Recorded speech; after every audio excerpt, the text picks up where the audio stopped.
works, the link works.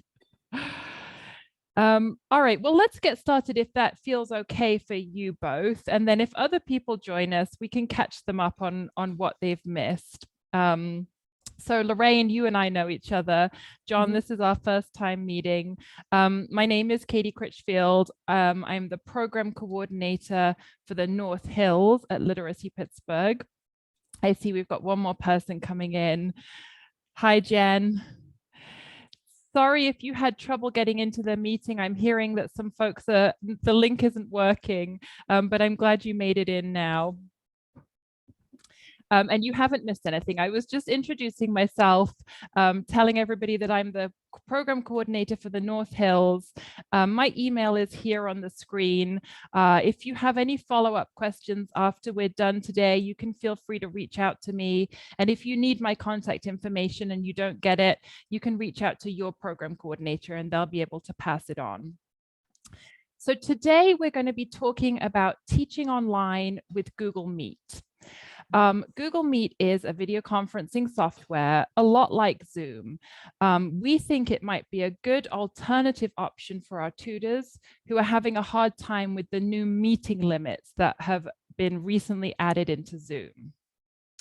So here is our agenda for today. Hopefully you're all seeing the screen, right? Is that working for everybody? Good. So we're going to begin by talking about these recent changes to the time limit in Zoom, and we're going to explore some possible workarounds. So it may be that you and your learners are already really comfortable in Zoom and you don't want to explore a new platform. And so we're going to talk about some tricks that you can use to make Zoom continue to work for you.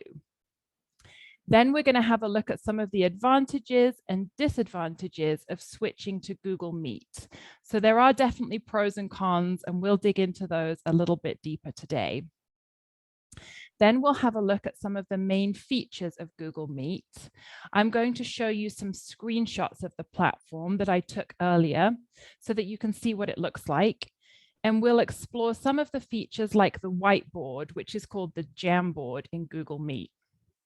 Finally, if all goes well, we will all leave Zoom together at the end of this meeting and we'll move across to Google Meet. I'll start a new meeting in that platform and you can all join me in there so that you can have a live demonstration of how to use the platform and try out some of the features today. This second part of the session will be available to everybody even if you don't have a Gmail account or a Google account. So if you're accessing it with a different email, that's no problem for today. It will still work for you. So I would like to start just by checking in. We just have a small group today, so it would be really nice if everybody could quickly introduce themselves, just give their name and let us know how you meet with your students. So I'm interested to hear if you're meeting online, in person, maybe you're doing a hybrid meeting option and doing a little bit of each. And if you are meeting online, I'd love to know what platform you use. So just if anybody joined and didn't hear my introduction, I'll go first and I'll tell you that my name's Katy. Zoom is definitely the platform that I use the most with students at Literacy Pittsburgh. I think I meet with students almost every day using Zoom. Although I was thinking back to February of 2020 when I hadn't even heard of Zoom. So I think we've all learned a lot in a short space of time. Google Meet is not a platform that I knew much about a few weeks ago, but I've been learning and I like it. So I'm excited to talk about it a little bit with you all today. So I'm going to just go ahead and call on you if that's okay, so that we know whose turn it is to talk. So I'll just go in the order that you appear on my screen. So Lorraine, would you mind introducing yourself very briefly? Hi, my name's Lorraine Vinsky. I've been tutoring the current student for a little over a year, and we used to meet on Zoom until the changes, and we switched over to Google Meet. The problem or thing I don't like about Google Meet is that I can't see her face. When with Zoom you could see each other, and it's hard, especially I'm sure for her, where it's helpful to see a person's mouth moving with the language difference. So that's something I don't know any way to get around it, if you have any ideas. And I was also interested in learning about the whiteboard. I haven't done that, but Google Meet works fine. It just, I like Google Zoom better, but Right. the time limit doesn't work. And then we didn't want to have to stop and start again. We'll have a look at the video thing, because that should be possible. And we'll definitely look at the whiteboard today. That's a really great feature in Google Meet. John, I know you introduced yourself to me, but would you mind quickly introducing yourself to the group as well? Okay, my name is John, and I meet with my student hopefully once a week on Zoom. She's an ESL student, and we've been meeting for well over a year, maybe almost 2 years. Yeah, I'd like to meet in person, but it's so convenient to just stop doing and get on the Zoom. It sure is. Yeah, it's hard to go back after we've gone down that rabbit hole of online meetings, I think. Yeah. Oh, thanks, John. Jen, what about you? I'm actually a new tutor, so I have never met my student, and I think you are my contact person, Katie. Oh, okay. Now I know who you are. Great. It's lovely to meet you, Jen. Yeah, it's nice to meet you too. So I'm excited to get started. So good. Well, I hope that you'll learn something useful today, and we can chat more about it when we follow up next week, hopefully. Yeah. And Pete, nice to see you. Would you like to introduce yourself quickly? Yes, my name is Pete Bissefin. I'm brand new to Literacy Pittsburgh. Haven't gotten a student yet. I did use Zoom in California for about a year with a ESL student there. We just moved last year. Well, great. Welcome to Literacy Pittsburgh. It's great to have some new tutors here today. And well done to everybody for making it in. I know there were some difficulties, but I'm glad you're all here. All right, so the first part of our meeting, we're going to talk about how you can continue using Zoom if that's something that you want to do. Zoom is a good platform, and there definitely are advantages to it. So we'll look at some workarounds to these new time limits that have come into play. To give you all a little bit of background, we learned in May that Zoom had changed their time limit for all users who have free accounts. And that is most of our tutors are accessing Zoom through free accounts. And what looks like has happened is that Zoom has reverted to their pre-pandemic account settings. So before May, users with free accounts were limited to 40-minute sessions if they were meeting with more than one person. So our tutors who were working with small groups were already used to using these 40-minute time limits and probably have some really good tips and tricks for how to make that work. But if you were meeting one-on-one with your student, those meetings could continue for up to 30 hours without interruption. Now, from May onwards, all those meetings for our free users are limited to just 40 minutes. So that does not mean that you have to stop using Zoom. You might really like the platform and it might be working well for you and your student. There are definitely advantages to using Zoom. One big advantage is that it's a platform that basically everybody recognizes by this point. So there's lots of, it's easy for your student to access it. They don't need an account. You need an account to create a meeting, but anybody can join your meeting. So from an accessibility point of view, it is a good platform. But what are your options if you do want to keep using Zoom to work around these time limits? If you're going to meet with your student for longer than 40 minutes, which our tutors usually are doing, what you'll need to do is just simply log out of your Zoom meeting when those 40 minutes have elapsed, and then you can immediately restart the meeting by clicking on the same link, or you can start it in 5 minutes or 10 minutes if you want to take that little break. The good thing about this is that you do not need to create a new meeting. You can use the same link multiple times with your learner. I think Zoom gives you a 5-minute warning when your time is coming to an end. Those of you who've been using it recently maybe can tell me if I'm right or wrong there. But once you see that 5-minute warning, you and your learner can get to a good stopping point. Then you can end your meeting and just log right back into it. I'm going to share a little trick with you that I like to use in Zoom. And this is going to be especially useful if you are using multiple Zoom meetings for your tutoring session. And that's to set a sound notification when someone joins or leaves your meeting. So this is a really useful way to avoid a situation where your student might join your Zoom meeting and be stuck in your waiting room and you might not know they're there. So to set up those audio notifications, you'll need to log into your Zoom account online and access the settings. Now, Zoom, as you may know, has a lot of settings, so it can be quite difficult to navigate.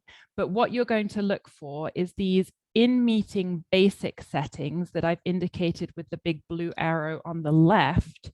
And then you'll scroll down to find the sound notification when someone joins or leaves. And you'll simply toggle that on with this button here on the right-hand side. When you see it's turned blue, you've turned on those sound notifications. And that way, whenever anybody joins your meeting, you'll hear a little ping, something like that, when somebody's in your meeting room. In your waiting room, excuse me. So that will help you to avoid mix-ups if you and your students are going in and out of meetings during your tutoring session. The unlimited Zoom meetings that you previously had access to meant that you could work with your student until you were done with whatever you were working on. But this new 40-minute time limit means that you'll have to have a little bit more planning to think about ways to make it work. In our recent tutor newsletter, our tutoring specialist, Christina, suggested some options for different ways that you can divide up your lesson time with your student to make the most of the time that you have together while still sticking to these 40-minute limits. You might have seen these already in that tutor newsletter, but we will just review them quickly together here. So option 1 is to spend 20 minutes or so doing introduction, review, and warm up with your student. So that's the time that you're going to be checking in with one another, finding out how your student's week went, reviewing any homework that you assigned, and doing any warm up activities that you might have planned. At the end of that section, you can log out and take a very quick break. And then you can come back in and have up to 2 40-minute segments with a quick break in between.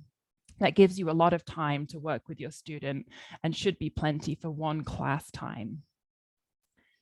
Option 2 is really good if you're working with lower level students who are still working on their basics. And our recommendation there is that you actually do 3 shorter 30-minute segments. It can be tricky for students who are just coming back into study or English language learners who are really at a very beginner level. It's taxing to be studying when you're working at that level. So having shorter segments can actually be really useful, and it gives you these organic breaks that are just built into your lesson plan. Option 3 is just the most simplest. Just do 2 segments of up to 40 minutes and maybe even take a longer break in the middle, 5 or 10 minutes to give everybody a chance to walk around, get a drink, stretch their legs. So I'm going to pause here and see if anybody has any questions about using Zoom with your students, how you can make those time limits work for you. Yeah, go ahead, Jen.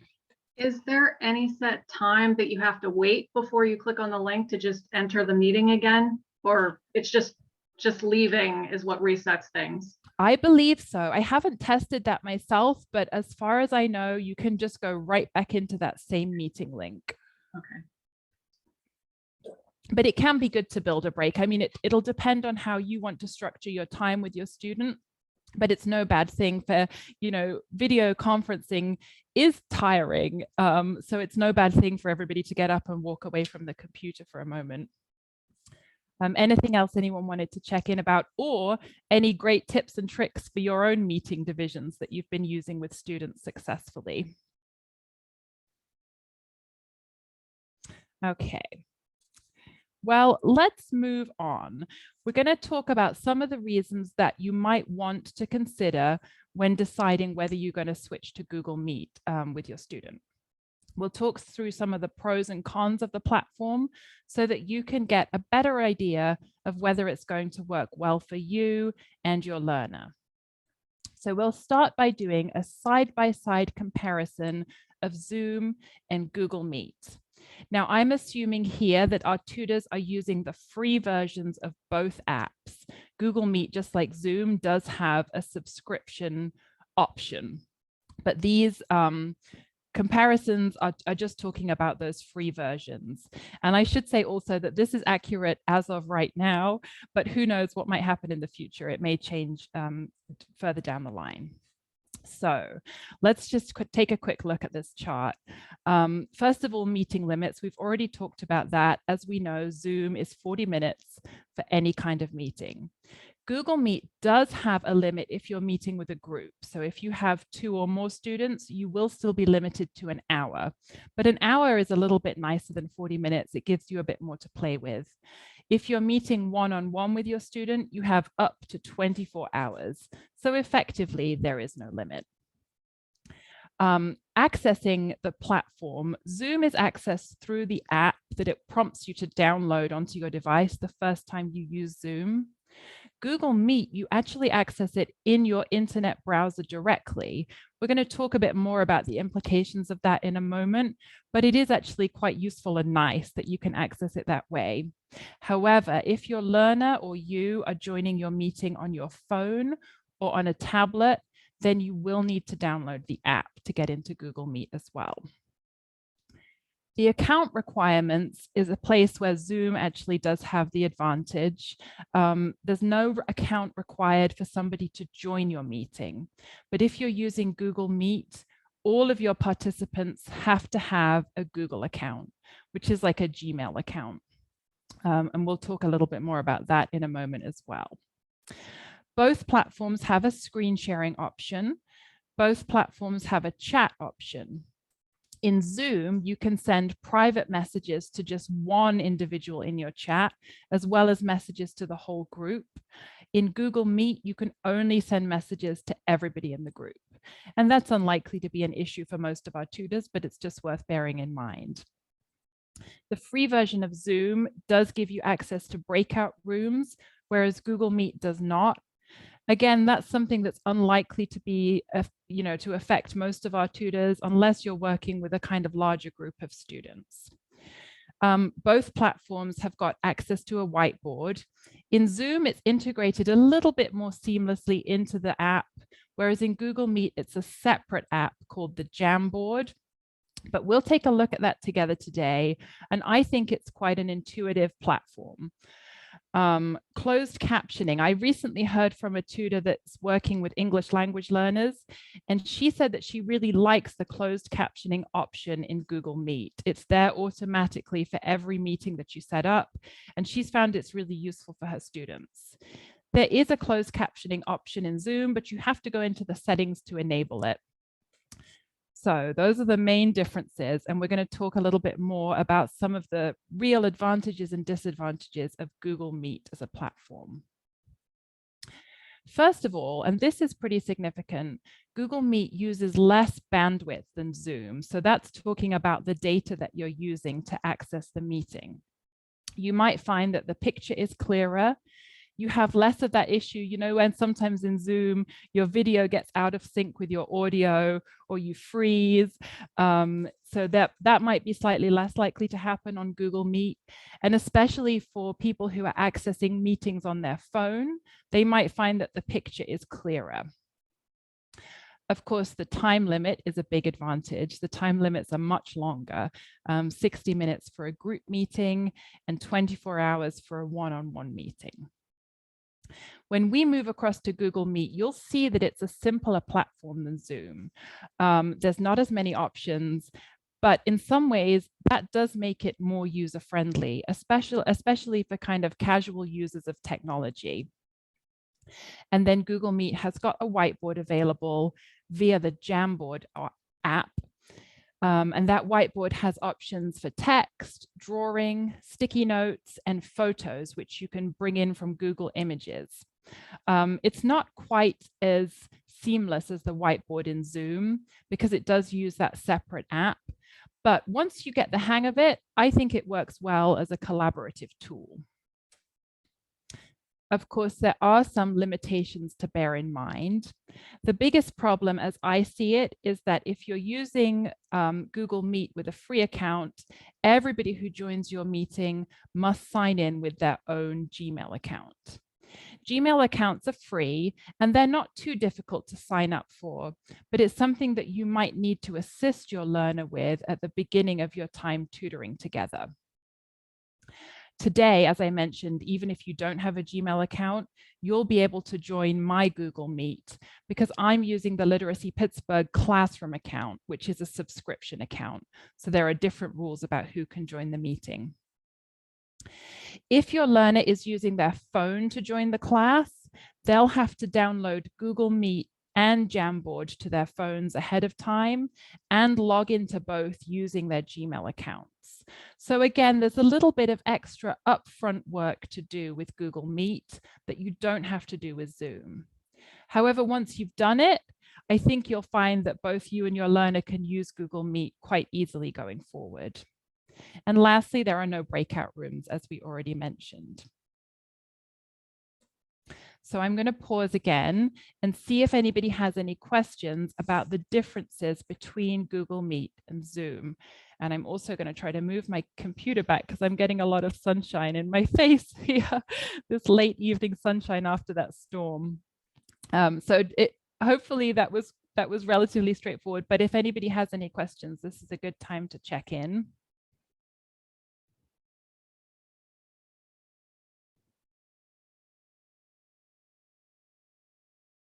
Okay, great. So our next step is to take a little bit of a closer look at Google Meet. All right, so as I mentioned before, you access Google Meet directly through your internet browser. Now, I've tested it in Chrome, which is the Google internet browser, in Firefox, and in Safari, which is the Apple browser.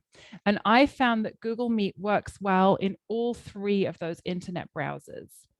The big difference that I found is that in Chrome, I was able to access different backgrounds, you know, where you can like make it behind you look like there's something else.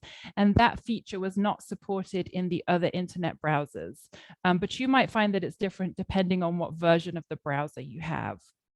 So you'll find Google Meet at this website here, meet.google.com. And I'm just going to go ahead and put on my little spotlight tool so that I can show you some things here. So here we have it. Let's move this. Here's the website address, meet.google.com. And once you get to the landing page, assuming you're signed into your Gmail account, this is what you'll see. To start a new meeting, you're just going to use this blue button here on the left-hand side that says New Meeting. You'll get a little pop-up link, and there are three options.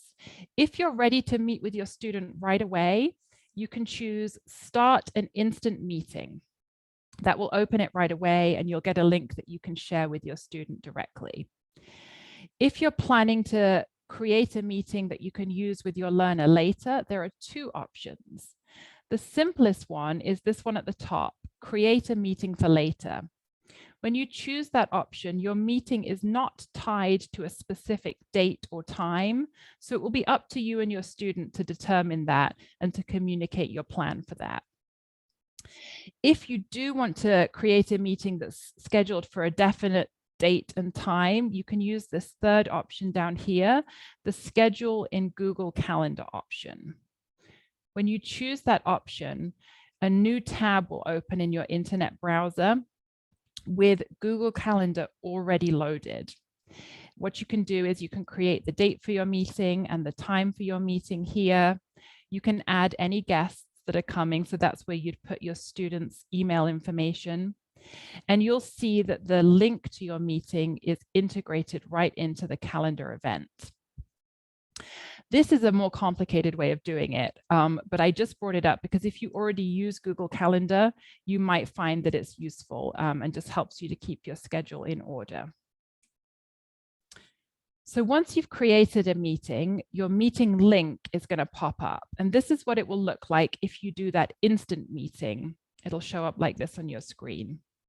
You can use the button here on the right-hand side to copy your meeting link and send it to your students by text or email, whatever your method is of communicating with them.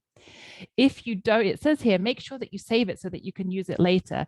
If you don't save it now, don't worry, because there are many other ways that you can find this link, and I'm going to show all of them to you.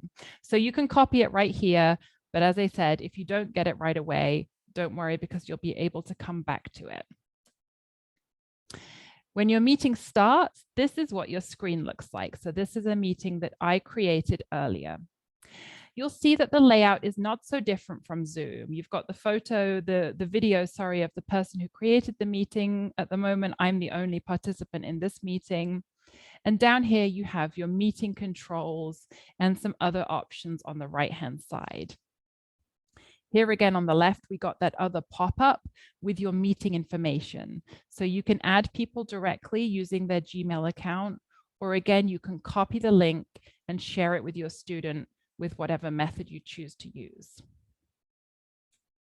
So we're going to talk a little bit about some of the icons here on the screen. There's not too many, so we are going to go through them one by one, and I'll stop with some opportunities for questions if you have any. So we'll start with these two easy ones. These are a lot like in Zoom, the microphone and the camera. And just like in Zoom, you can mute your microphone and you can turn off your camera at any time. When you turn them off, the icon turns red and there's a line through it. So you'll see here, I have my microphone turned on and my camera turned off.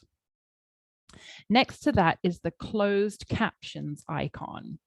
You can turn this on at any time during your meeting, but it is worth noting that just because you've turned it on doesn't mean that the other people in the meeting will see closed captions. So if they want to see closed captions, they'll have to turn them on as well on their computer. I tested them out a couple of days ago, and I found that they were pretty good. They were not 100% effective, and maybe Google Meet didn't like my British accent. I'm not sure, but they were good. And like I say, I've heard from a tutor who uses them with her English language learners and finds the closed captions to be an effective tool. Next to closed captions, we have the screen share icon, and I'm going to set that one aside for now because it's a little more complicated and I want to explore it properly. To the side of the screen share is this small icon with the 3 dots stacked vertically. You may well already know this, but just in case you don't, a useful digital skills tip is that wherever you see an icon with the 3 dots, either vertically or horizontally, or sometimes 3 lines stacked vertically or horizontally, it usually indicates that there's a menu of additional options.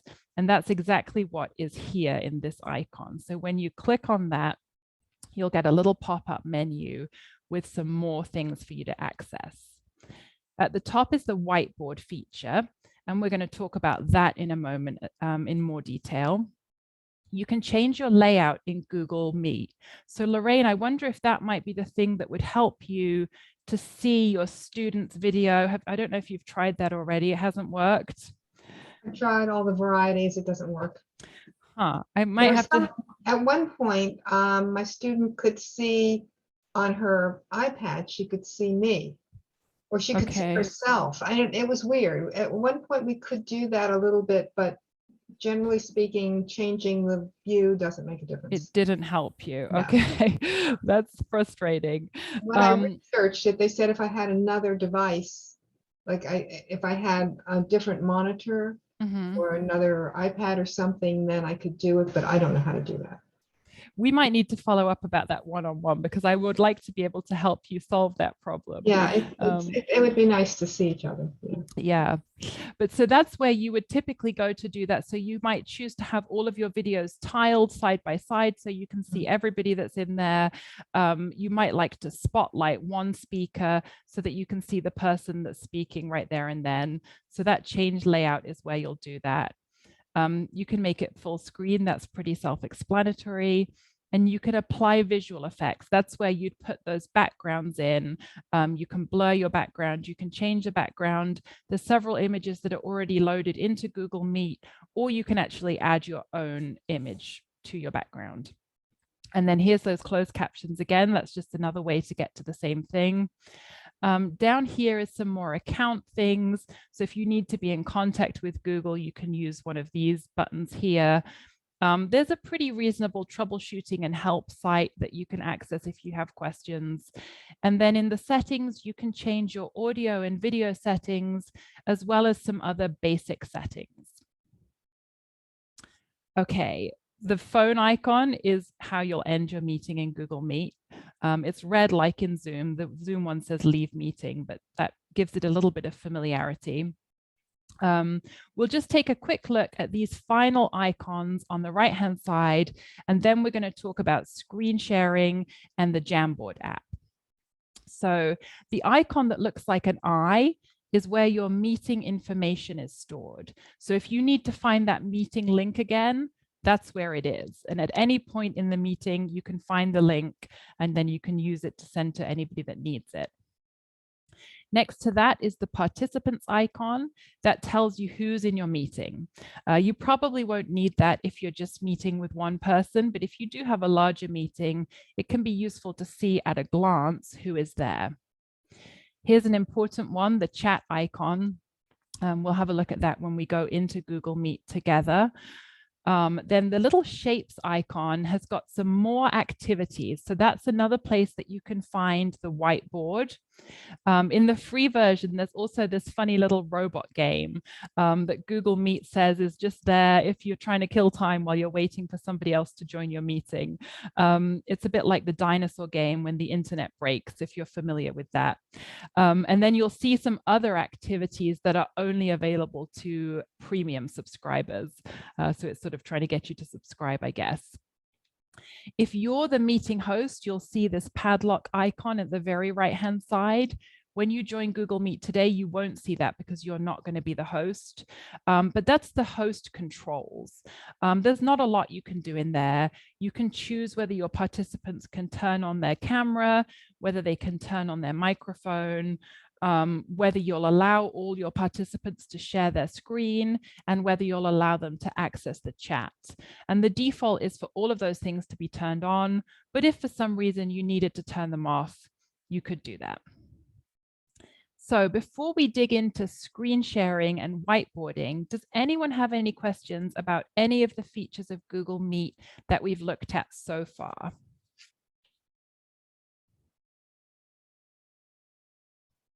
Yeah, Jen, go ahead. Is there a way to save a transcript of the closed captioning? Like if you wanted to have a transcript of a conversation, you know? I don't think so, but I'm going to double check that. I used it. So I was testing this out the other day with my 7-year-old daughter, who was my very willing assistant. She's on summer break right now. And I sent her upstairs with one computer and I was downstairs with the other. And we were trying out all of the features.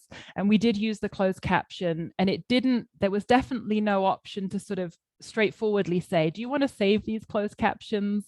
I'll look into that and I'll let you know, but I don't think so offhand. I was just curious. I mean, I don't have a reason. I just thought. Yeah, it's an interesting idea. Everything that is in the chat, I think, does automatically get saved to everybody. And the Jamboard, which we'll have a look at in just a moment, also gets saved to everybody's Google Drive. So there is definitely some stuff that gets saved after the meeting is over, but I don't think the closed captions are one of those things. Okay, thank you. You're welcome. Did anybody else have any questions? Yeah, I have one. Oh yeah, go ahead, John. Does Google Meet have this a waiting room option, or does your student just join automatically as soon as they click the link? I think it depends on the way that you share the link with them. So, you know, again, that might be something that I would have to double check, because I've seen it happen both ways. The first time I did it, again, I was just using my own 2 computers and 2 different accounts, and I did have to wait in a waiting room and be admitted.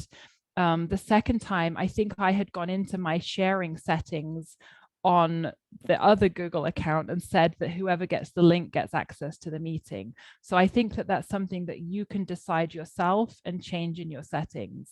But again, I can double check and find instructions for that for you. It's not quite as clear as Zoom. Like Zoom, I think, makes everybody go in a waiting room now or have a passcode for a meeting. That was one of the ways that they were trying to address security issues. But I think because Google Meet uses the Gmail account, it's assuming that if you have the meeting link, you're sort of allowed into the meeting, if that makes sense. So if the waiting room option's turned on, are you notified that somebody's waiting to come in? You did get that notification. Yeah, Okay. we'll All right. try that. Let's see what happens when we go across, and I'll tell you what Great, happens great. when I Thanks. give you all the link, and then we'll know for sure. Anything else before we move on to talking about the whiteboard and screen sharing? Okay. So screen sharing is probably something that a lot of our tutors are using with their students. You do it like we had a look at this before, this little icon here in the middle. Once you click on that, you'll see a little pop-up window that asks you whether you want to share your entire screen or just a window. I usually think it works best just to share a window. So what I do when I'm going to screen share is I prepare the web page or whatever else it is that I'm wanting to share ahead of time. And then I'm just going to share just that window with my meeting participants. And that makes sure that I'm not inadvertently sharing any other content on my computer that I might not want them to see. So in my experience, it works best to select a window here. Once you do that, you'll see another pop-up where it's asking for permission for Google Meet to share your screen. So you'll use this drop-down menu here to select the window or screen that you want to share. When I did this earlier, I'd prepared the student website for the standout book. So if any of you are working with English language learners, you may be using Standout. And I was going to share the audio files with my student. So the nice thing here is that you see this little mini version of the screen that you're going to share. So you can just check that it's what you're wanting to share. And then you can click allow here.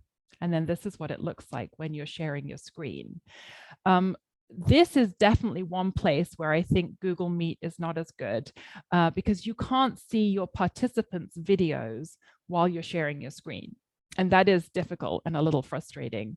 You can return back into the video call anytime, and you can stop sharing up here. But one positive in Google Meet is that it's automatically set up to share audio and video content. So if you're used to sharing in Zoom, you might know that there's that little extra checkbox that you have to check when you're sharing your screen if you want to share audio content. In Google Meet, it's automatically set up to do that. We'll take a look at how that works together once we go across into Google Meet as well. Okay, the last thing is the Jamboard. So you're going to access that. There's 2 ways, if you remember. The first was through this little menu of options here with the 3-dot icon. And the other way is using this little shapes icon on the right-hand side. This time, that's what I did. And you'll get a little pop-up here for the whiteboarding. You have an option to start a new whiteboard or choose an existing whiteboard from your drive. So that's useful if you had a whiteboard that you were working on in a previous class and you wanted to refer back to it. It'll be right there in your drive and you can choose it and reopen it, and your student will be able to reopen it as well. This time, let's assume that we're opening a new Jamboard, and this is what it looks like. So you'll see that it's actually a separate window altogether than your Google Meet. Your Google Meet is over here in the background, and you can obviously click backwards and forwards between these two windows, and your Jamboard is here over the top. You have up to 12 blank pages in each Jamboard, so there's lots of space for you to work collaboratively with your student. You can set the background. Some of the different options are lined paper, graph paper, a dotted grid, or lots of different colors. And at any point, you can clear your content using this clear frame option. Here are some of the things you can do on the Jamboard. So you'll use these icons on the left-hand side to access the various tools. There's a pen for drawing. So I drew this little swirl here. There's an eraser for anything that you need to get rid of. This is just the pointer icon here. There are sticky notes here, and you can use multiple colors. You can type in the sticky notes, you can resize them, and you can move them around the screen. There's the option to insert images, and this is something that I really like. So when you click on that, it asks where you want to get the image from. So you can use photos from your own computer, any images that you already have saved and ready to go, or you can do a Google image search. So when I was working on this Jamboard, I did a quick Google image search for fractions, and I came up with this, and it's just a good visual representation of different kinds of fractions. So you could put something like that in the Jamboard, and you could annotate it while you're working with your student. You can also draw shapes, and there are text boxes. And then this icon at the bottom is the laser pointer. So that's good if you're trying to explain something to your student and you want to show them what you're talking about. And that's the Jamboard. So I think it's good. I think it's pretty intuitive once you get used to it. It is different than the whiteboard in Zoom. But does anybody have any questions about using screen share or the Jamboard, or in fact, any of the content that we've covered up until this point? Yeah, I do about the Jamboard. The student can also write on the same Jamboard. We can write back and forth. Right. So it works a little bit differently than in Zoom. In Zoom, when you open up a whiteboard, you're also screen sharing. So the student is sort of having access to your screen. In Jamboard, everybody opens up the app on their own device, but you can collaborate on it in real time. So you'll see, we'll do that in Google Meet, but like we'll all have it open and everybody could put stuff on there and we'd all see what everybody is doing on the Jamboard. So when you open the Jamboard, it's not any particular Jamboard, it's the Jamboard for that meeting. And so when they open their Jamboard, it's opening this common white sheet. Right. So when you open it for the first time, it generates an automatic link to the Jamboard, which is sent in the chat to every participant in your meeting. Okay. So they'll have the same link, and when they click on it, they open the same one. That's something I wanted to show you, actually. I'll just go back a slide. The Jamboard is given an automatic name. So this one, it has the name of the meeting link. So in Google Meet, your meeting link is a letter code. It's 3 letters, 4 letters, 3 letters. So this was the meeting that I was in the other day, and then the date. You can rename it, but if you're, then they'll all be saved in Google Drive under those names, and your students can access them using those names as well. Any other questions? I think probably most questions will be answered by going to Google Meet. I think that will probably be the most useful next step. So what I was hoping would happen at this point is that my colleague was planning on being in this meeting with me, and she was going to stay in Zoom, and I was going to move across to Google Meet. But her power went out with the storm, so she wasn't able to join us this evening. So it's just me. I will tell you from my own experience that it does not work to stay in Zoom and open Google Meet at the same time on your computer, because those two platforms both need to access your video camera and your microphone. And they just don't like it if you're trying to, compete for those resources. Excuse me. So what I'm going to do is pop the link in the chat for you.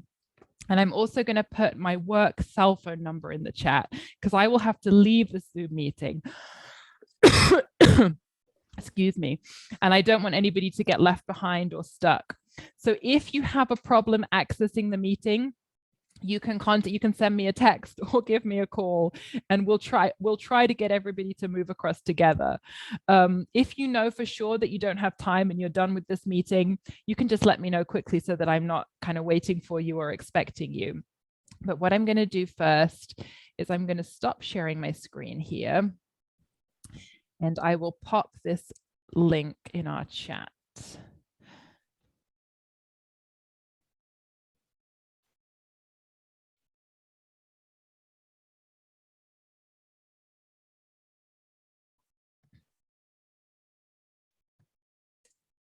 Okay, so that is our meeting link, and I'm also going to put my cell phone number. So go ahead, and what I would recommend doing is copying that meeting link. Like, you should be able to just click and drag to copy it, and then close the Zoom, exit out of Zoom, and paste this link into your internet browser. Open up an internet browser and paste the link, and hopefully it will work. I don't know if it will, but I'm hoping that it will. So I'm going to do the same. I'm going to copy and paste. Oh, somebody has gone already. On, but I'm lost. I clicked on it. I tried to right click to copy it, and I went to another screen. So I don't know where I am.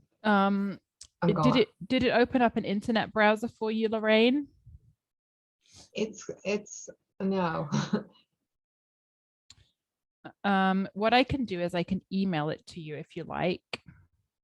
That'd be great. Okay, let me just pull up my email.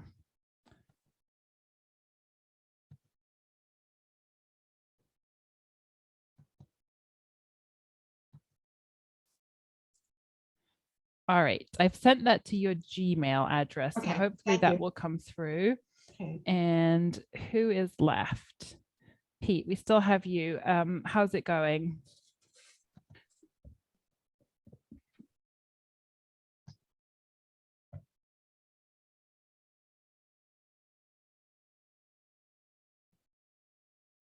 Are you there, Pete?